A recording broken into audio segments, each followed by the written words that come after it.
तपाईहरु हेर्दै हुनुहुन्छ good morning Nepal. Good morning Nepal. Good morning Nepal. Good morning नेपालको प्रसारणमा तपाईलाई स्वागत छ।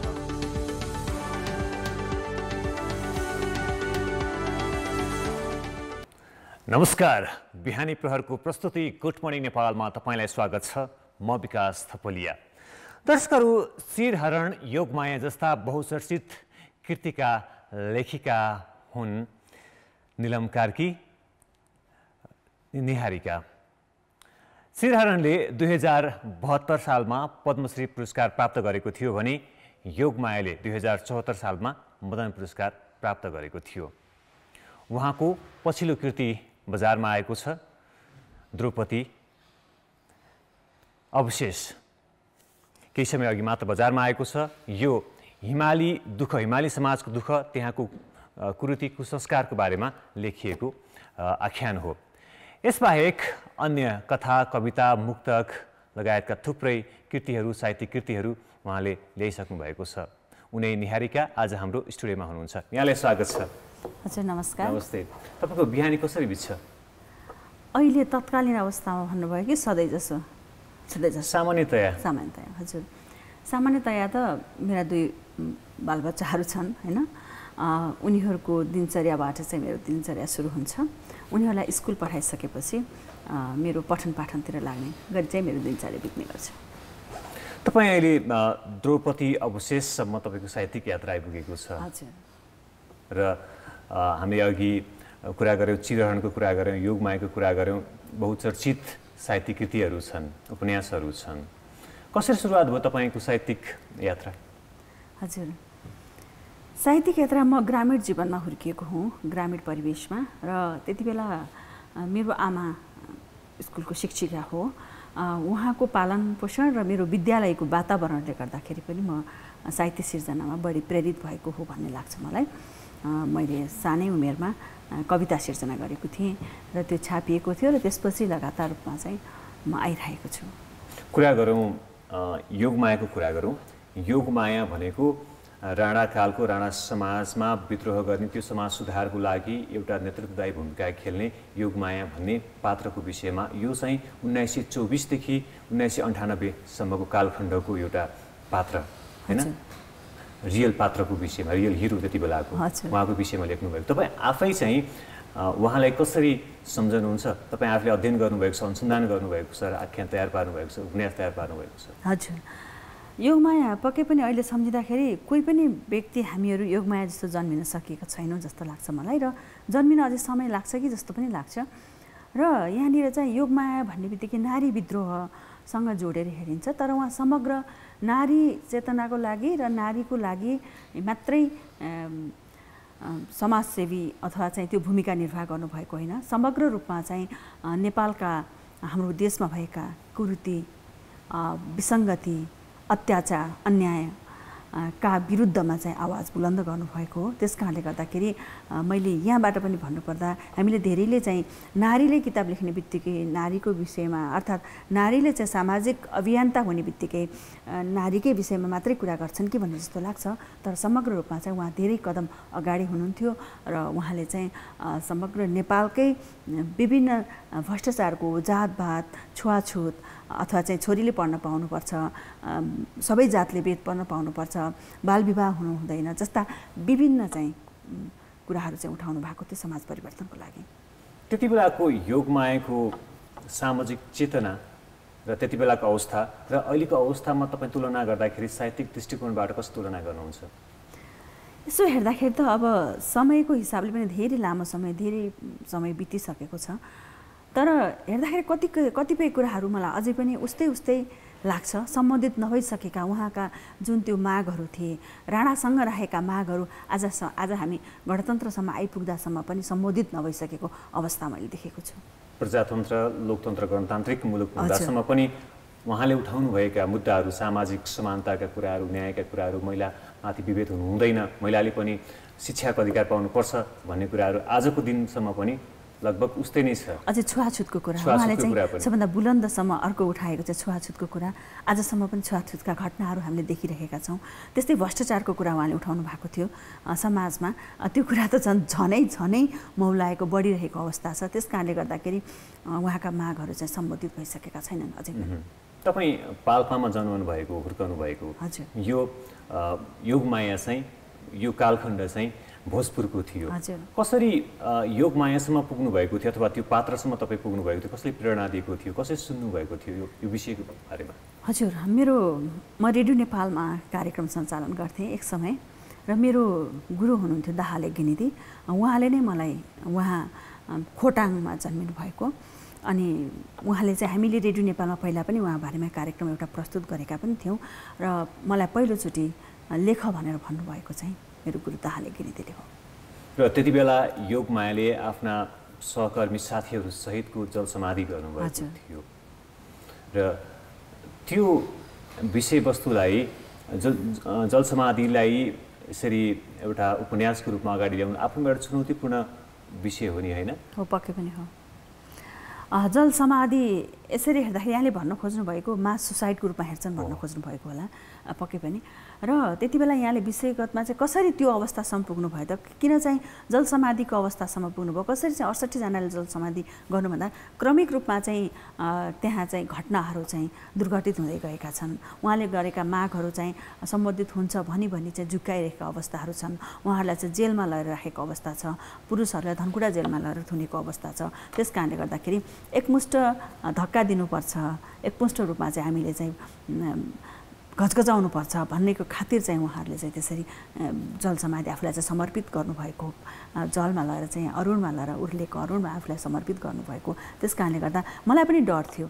मैले पनि जब म उत्तरार्धतिर पुगेँ त्यति बेला मैले योगमायाको बारेमा लेखिरहेको छु, तर मैले लेख्दै गर्दाखेरि यो जुन जल समाधिलाई लिएर मानिसहरूमा चाहिँ कस्तो खालको धारणा होला त, यसमा मलाई सचेत चाहिँ मेरो छोराले पनि गराएका थिए है। किनभने यो बाहिर देशमा चाहिँ यसलाई चाहिँ मास सुसाइड भन्न सक्छ है मामु भनेर उनले चाहिँ मलाई धेरै नै सन्देश, गलत सन्देश जाला भनेर उनले मलाई पटक पटक घचघचाएका। तर त्यसको साथसाथै मेरो दाहाले गिरिदी सरले पनि मलाई घचघचाइराख्नु भएको थियो। त्यस कारणले गर्दा मैले त्यो जल समाधिको दृश्य सिर्जना गर्ने क्रममा हुन त त्यहाँ कति बजे जल समाधिमा गयो, कसरी गयो भन्ने कुरा चाहिँ यथार्थ नै मैले त्यहाँ चित्रण गरेको छु। तर पनि त्यससम्म तयारी अवस्थामा पुर्याउँदासम्म मैले पाठकलाई चाहिँ त्यसरी चाहिँ उहाँको मनस्थितिलाई त्यसरी लैजानको लागि त्यहाँ मैले धेरै नै कसरत गर्नु परेको थियो, पटक पटक लेख्नु परेको थियो, पटक पटक बुझ्नु पर्थ्यो। यसलाई चाहिँ कसरी सकारात्मक नकारात्मक कुन हिसाबमा चाहिँ बुझ्न सकिन्छ भनेर मैले धेरैजनासँग त्यो पढ्न दिएर उहाँहरूबाट मैले प्रतिक्रिया पनि लिएको थिएँ। र जहाँसम्म लाग्छ अहिलेको अवस्थामा आउँदाखेरि त्यसलाई चाहिँ जुन सकारात्मक रूपमा चाहिँ पाठकले ग्रहण गरिदिनु भएपछि मैले चाहिँ यसमा न्याय नै गरेँ भन्ने लाग्छ। यदि मैले त्यसलाई जुन जल समाधिलाई सकारात्मक रूपमा प्रस्तुत गर्न सकेको हुन्थिनँ भने पक्कै पनि मैले पनि योगमायामाथि अन्याय गरेको हुन्थ्यो। एउटा कलमले, मेरो कलमले योगमायालाई अन्याय गर्थ्यो। एउटा योगमाया पात्रको त्यसपछि तपाईँ योभन्दा अगाडि चिरहरण पनि लेख्नु भएको थियो, र अहिले द्रौपदी अवशेष पनि लेख्नु भएको छ। महिलाका समस्या, महिलाका जुन समाजले हेर्ने दृष्टिकोण, समाजले गर्ने विभेदका विषयमा लेख्दै आउनुभएको छ। चिरहरण चाहिँ महाभारतको पौराणिक जुन कथालाई, त्यसका पात्रहरूलाई उठाएर तपाईँले उपन्यास तयार पार्नुभयो। तपाईँ आफैले चाहिँ यसलाई कसरी व्याख्या गर्नुहुन्छ? हजुर, यसलाई मैले मिथकमा टेकेर अथवा चाहिँ मैले हाम्रो विराट काव्य महाभारतमा को विषयलाई चाहिँ उठाएर आजको दिनसँग चाहिँ मैले तालमेल हेरेर त्यसमा टेकेर हिजो र आजको बिचमा चाहिँ तुलनात्मक अध्ययन पनि गर्दै गर्दै जसरी यहाँले भन्नुभयो योगमायाको समय र आजको समयमा चाहिँ के पृथक छ भने जस्तै त्यस्तै मैले त्यसमा चाहिँ हिजोको त्यो युगसँग आजको हाम्रो युगमा बाँचेका नारीहरूको जीवनमा के समानता छ, के भिन्नता छ, हामी कुन युग बाँचिरहेका छौँ। द्वापर युगमा सत्यवती, द्रौपदी र अहिलेका पनि द्रौपदी सत्यवतीहरू बिचमा भिन्नता समानता के पाउनु भएको छ? समानता पाएँ मैले, धेरै समानता पाएँ। भिन्नताभन्दा ज्यादा समानता पाएँ, किनभने उनीहरूका भोगाइहरू चाहिँ उस्तै छन्। हामीले चिरहरणकै कुरा गरौँ होइन, चिरहरण हामी शीर्षकतिरै जाउँ। चिरहरण कुरा हामीले द्रौपदीको चाहिँ चिरहरणको कुरा गर्छौँ भने हामी कहाँ त अहिले त दिन दहाडै 12 वर्षको बच्चालाई, हिजो मात्रै मैले छापामा देखेको थिएँ 12 वर्षको बच्चीलाई 5 जना पुरुषहरूले बलात्कार गरेको घटनाहरू हामीले दिनहुँ जसै सुन्छौँ जस्तो लाग्छ मलाई बलात्कारको घटना। र त्यसको साथसाथै मान्छेको चिरहरणको साथसाथै अहिले त राज्यको पनि चिरहरण भएको अवस्था छ आजको समयसँग हेर्ने हो भने त अझै। त्यस कारणले गर्दाखेरि पृथकता चाहिँ त्यति धेरै पृथकता छैन। द्रौपदी अवशेषमा चाहिँ के छ? द्रौपदी अवशेष एउटा नेपालकै सांस्कृतिक उपन्यास हो। यसमा बहुपति प्रथा, जसलाई चाहिँ द्रौपदीको 5 जना पति हुनुहुन्थ्यो, पाँच पाण्डव, त्यस्तै हाम्रो समाजमा, हाम्रै देशमा, हाम्रै माटोमा परिवेशप्रति भेगमा चाहिँ यो संस्कार कायमै छ। कुसंस्कार भनौँ, यसलाई म सिधै कुसंस्कार भन्ने अधिकार चाहिँ म राख्दिनँ, किनभने कुनै पनि संस्कृति, आफ्नो संस्कृति लामो समयसम्म विभिन्न कारणले गर्दाखेरि त्यो विकास हुँदै आएको हो। त्यसमा विभिन्न परिबन्धले, विभिन्न समस्याले गर्दाखेरि मैले गरेको अध्ययन अनुसार उहाँहरू जीवन बाँच्ने क्रममा चाहिँ एउटा निकास निकाल्ने क्रममा चाहिँ यसरी चाहिँ बहुपति प्रथा विकास भएको। आजकै दिनमा यहाँले हेर्नुहुन्छ भने केही दिन अगाडि मात्र मैले जुन चीन हाम्रो छिमेकी राष्ट्रको एउटा न्युज पढेको थिएँ, त्यसमा अहिले बिहे गर्ने जुन युवतीहरू, केटीहरूको मात्रा सङ्ख्या कम भएको कारणले गर्दा अब के गर्ने त भनेर त्यसको निकासको रूपमा कसैले त्यहाँ एउटा आवाज दिनुभएको थियो, उहाँले प्रस्ताव राख्नु भएको थियो कि अब चाहिँ बहुपति सुरु गरौँ चाइनामा भनेर। त्यो खालको मैले छापामा पढेको थिएँ भने एउटा निकास त्यहाँ चाहिँ अहिले केटीको सङ्ख्या कम भएको कारणले गर्दा त्यसलाई निकासको लागि के गर्ने त हामीले भन्दाखेरि अविवाहित बस्नुभन्दा अर्थात् चाहिँ बिहे गर्न नपाउनुभन्दा चाहिँ यसो यो बाटो अवलम्बन गरौँ भनेर आजको दिनमा त ती प्रस्तावहरू आउँछन् भने हिजोको दिनमा हाम्रै समाजमा छोरा छन्, केटा छन्, केटी छन्, तर त्यहाँ खानको लागि कृषियोग्य जमिनहरू पर्याप्त मात्रामा छैन, मान्छे बाँच्नको लागि आधारहरू छैन। त्यस्तो अवस्थामा जीवनबाट एउटा जीवन हिँड्ने क्रममा, निकास निकाल्ने क्रममा चाहिँ निकास निकालिएको थियो। सबै भाइले एकजनासँग बिहे गर्यो भने जनसङ्ख्या चाहिँ कम हुन्छ र जनसङ्ख्या वृद्धि नभएको अवस्थामा हाम्रो जीवन चाहिँ बाँच्नलाई हाम्रो पुस्ताले त्यो दुःखहरू भोग्नु पर्दैन, त्यो उपाय थियो। र त्यो उपाय चाहिँ बिस्तारै सांस्कृतिक रूपमा विकास भएको छ। र त्यसरी विकास भएको संस्कृतिलाई सिधै म अर्को धर्म संस्कृति मान्ने मान्छेले मैले चाहिँ सिधै कुसंस्कार भनिहाल्नु मिल्ने अवस्था छैन। तर पनि त्यो भित्र केही उत्पीडनहरू चाहिँ अवश्य पनि छन्। महिलाका उत्पीडनहरू, महिला मात्र किन, पुरुष पनि पीडित छन्। मैले एकजना महिलासँग प्रश्न गरेको थिएँ यही रिसर्चको क्रममा, तपाईँहरूलाई धेरै गाह्रो छ है भनेर यही सिधै प्रश्न गरेको थिएँ। उहाँले हामीलाई मात्रै गाह्रो छैन, श्रीमानलाई पनि गाह्रो छ, बरु मलाई त मेरो 5जना 4जना जति लोग्ने छन् मलाई मात्र प्रेम गर्छन् र मेरो बच्चालाई मात्रै प्रेम गर्छन्, तर उनीहरूलाई त आफ्नो छुट्टै अलग श्रीमती छैन। त्यस कारणले गर्दा पीडित म मात्रै छैन, पीडित मेरो श्रीमान पनि छन् भनेर भन्नुभएको थियो। भनेपछि त्यहाँभित्र पीडा छ, पुरुषका पनि पीडा छन्, महिलाका पनि पीडा छन्। प्रजनन स्वास्थ्यसँग हजुर प्रजनन स्वास्थ्यका कुराहरू छन्, मानसिकका कुराहरू छन्, विभिन्न कुराहरू छन्। त्यसमा त्यो पीडा महिला र पुरुषका छन्। ती कुरा भएको हुँदा हामी बाहिरबाट त्यसलाई चाहिँ विकृति र विसङ्गतिको रूपमा चाहिँ विकृतिको रूपमा देख्न सक्छौँ, कुसंस्कारको रूपमा देख्न सक्छौँ, तर हामी सिधै त्यसलाई चाहिँ कुसंस्कार भनिहाल्ने अधिकार पक्कै पनि राख्दैनौँ। दर्शकहरू, हामीसँग हुनुहुन्छ पद्मश्री त्यसै गरी मदन पुरस्कार विजेता साहित्यकार निलम कार्की निहारीका। उहाँसँग कुराकानी जारी रहनेछ ब्रेकपछि।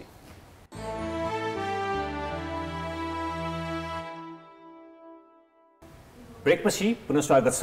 आज हामीसँग हुनुहुन्छ साहित्यकार निलम कार्की निहारीका। यहाँलाई पुनः पनि स्वागत छ। हजुर, पुनः धन्यवाद।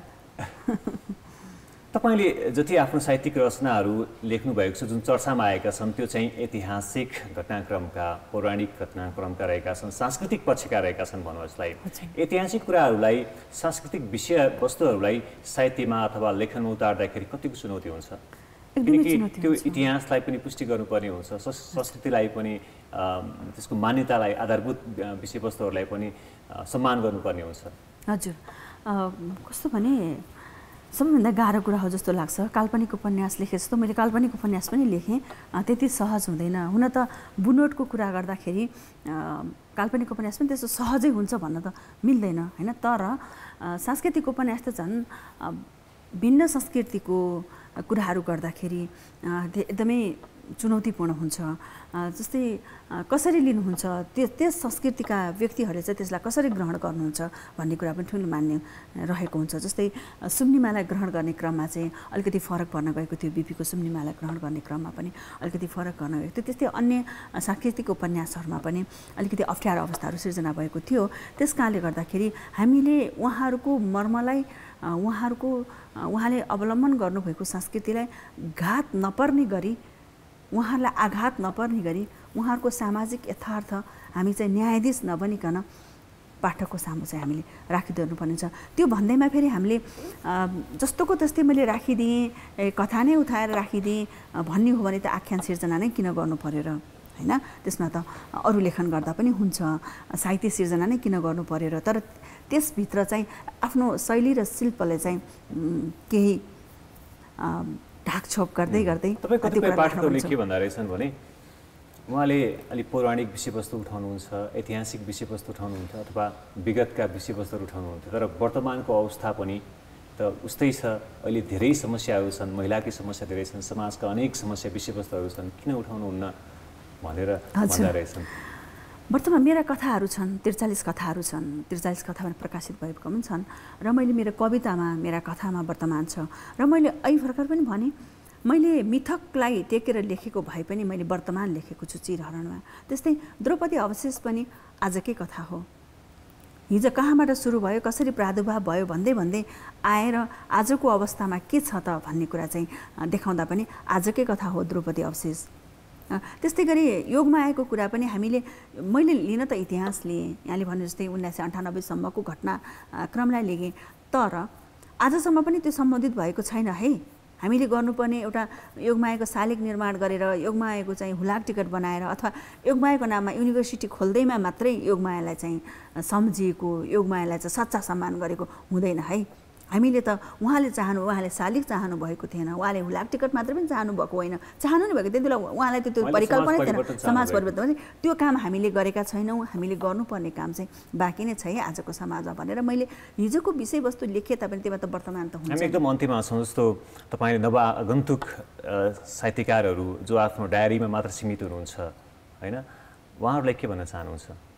हजुर, डायरीमा सीमित सधैँभरि नहुनुहोस्।